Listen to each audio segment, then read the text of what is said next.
J'étais goofy, j'pensais d'abord c'était les autres. Jamais j'aurais pensé qu'un jour je serais la cause. Hello à tous, ravi de vous retrouver dans la quotidienne. C'est ce qu'on appelle une arrivée en fanfare pour Kylian Mbappé, reçu à l'Elysée sur son 31 lors de la visite de l'émir du Qatar. Il y avait son plus grand fan visiblement qui était là pour l'accueillir. Trouvez quelqu'un qui vous regarde comme le président regarde Kiki, hein. Il était assis à la table principale, notre capitaine des Bleus. Et ouais, c'est ça la vie d'artiste. Il a d'ailleurs eu un échange avec les chefs d'État, dont un Emmanuel Macron amusé. Lui ont-ils parlé de son départ du PSG? Mystère.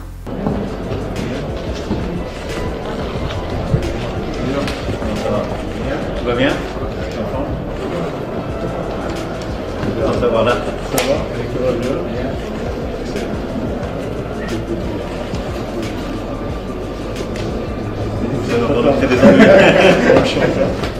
Ce qui est sûr, c'est que ce festin ne l'a pas empêché de nous régaler à l'entraînement ce midi. En story, il nous a mis mercredi matin une journée au boulot avec ce sublime retourné. On n'en attendait pas moins.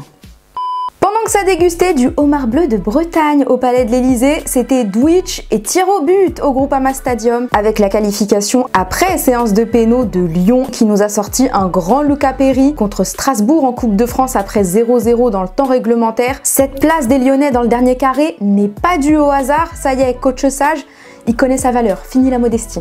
Je pense qu'on aurait pu l'emporter dans le match parce qu'on a quand même livré un bon match dans son ensemble. On a été même un peu mieux en deuxième mi-temps, un peu plus incisif. Je pense que c'est une qualification logique sur un corner ou un coup franc. Voilà, il y a toujours la possibilité de prendre un but dans ces situations-là. Donc on a fait un match sérieux tout en gérant ces phénomènes-là qui auraient pu arriver. Hier, on vous demandait justement jusqu'où pouvait selon vous aller l'OL cette saison. Natch, tu vois carrément une qualif pour la Conference League puisqu'ils n'ont que 10 points d'écart avec l'actuel 5e. Redax, pour toi, Lyon c'est top 10 de Ligue 1 et au minimum demi-finale de coupe. C'est le cas, hein, tu trouverais ça incroyable au vu de la première partie de saison catastrophique. Enfin, jusqu'où peut aller Lyon? Mika, tu nous dis jusqu'en Auvergne et encore. Ouais, ça coûte cher l'essence, en effet.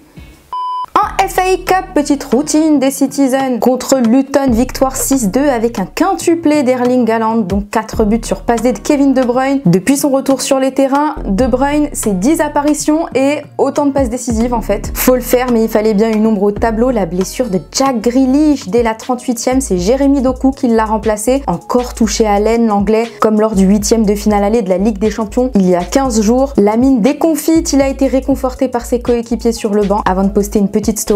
J'espère que ma blessure n'est pas trop grave. Il y en a un en tout cas qui n'espère plus rien, c'est Pep Guardiola, complètement blasé quand on lui parle de son joueur. I didn't speak to talk about complaining about the groin. It's maybe quite similar. He felt really good, but unfortunately was injured again in the beginning of the game. You could see the look in his face. He was distraught. Oh, of very course. frustrating for him. Yeah, it's been a tough season for him.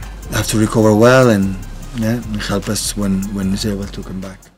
Allez, c'est l'heure du football vrai. Andiamo, en Italie, je vous préviens, il y a du brouillard. En série B, Catanzaro, Bari, Yari 22 buts nous a envoyé ce coup franc. On se le remet pour que vous puissiez le revoir. That free kick is absolutely perfect. It is a thing of beauty. Sur le continent américain, en Coupe des champions de la CONCACAF entre Philadelphia Union et Deportivo Saprissa, dans la série de je te mets des coups francs directs, je demande Mariano Torres, c'est simple et efficace. Enfin, en League One, Stevenage a battu Cambridge 1-0 et fallait bien célébrer ça, alors le coach Steve Evans s'est laissé aller devant son public, dédicace à Jürgen Klopp.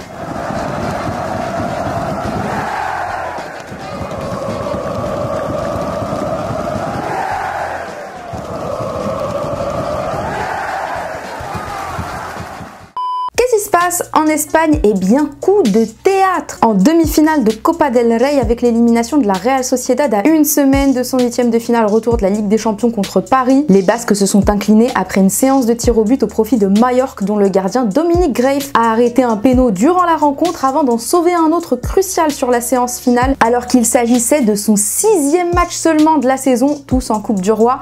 Première finale en 21 ans pour Majorque, c'était la joie.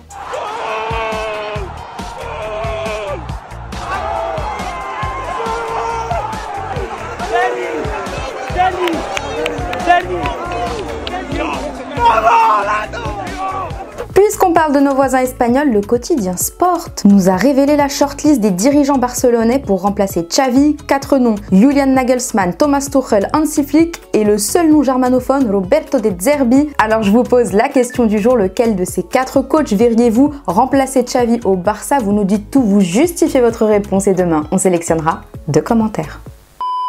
Arrêtez tout, on a des nouvelles de Lukas Podolski. Désormais il a 38 ans et joue en Pologne, mais le gars a su placer ses sous. Figurez-vous qu'il détient un kebab Mangal d'honneur, une franchise qui lui rapporterait plus de 200 millions d'euros annuels selon le tabloïd The Sun. Il a d'ailleurs confié à un YouTuber que ses menus étaient moins chers et meilleurs que chez le géant du fast-food américain. Il sait se placer, notre Poldi. Avant de se quitter, sur les Instagram, on a vu un post d'Étienne Michu, le joueur du PSG qui a visiblement bien profité de ses jours off, et en commentaire, tenez donc un petit Xavi Simons s'est glissé. Ou devrais-je dire Prof Simons, qui lui demande s'il parle néerlandais. Je rappelle que le petit est pisté par l'Ajax, le joueur hollandais est sûrement allé à la pêche aux infos pour lui donner 2-3 cours. Sait-on jamais. Et tant qu'on parle des publications Instagram, on a vu celle-ci, celle d'un compte fan de Neymar, qui nous apprend que cette saison, le Brésilien avait inscrit plus de buts pour Paris que Dembouz, alors qu'il évolue désormais en Arabie Saoudite. Post liké par le Ney lui-même. Grosse ambiance. Et voilà, c'est déjà la fin de la quotidienne, mais on peut pas se quitter comme ça, donc je vous laisse en très bonne compagnie. À demain, ciao.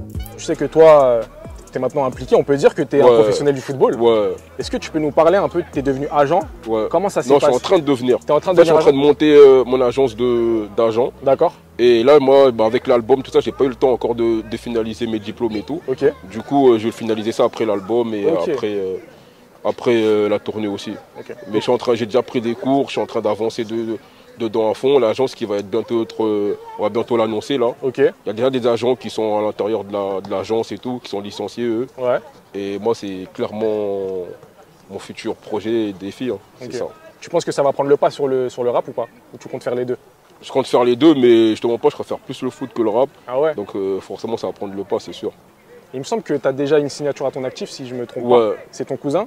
Jonathan Okita, qui joue au FC Zurich. Qui est deuxième meilleur buteur du championnat suisse. J'ai vu, 9 buts je crois. 9 buts, ça se passe super bien. L'année dernière c'était un peu plus compliqué parce que c'était la première saison.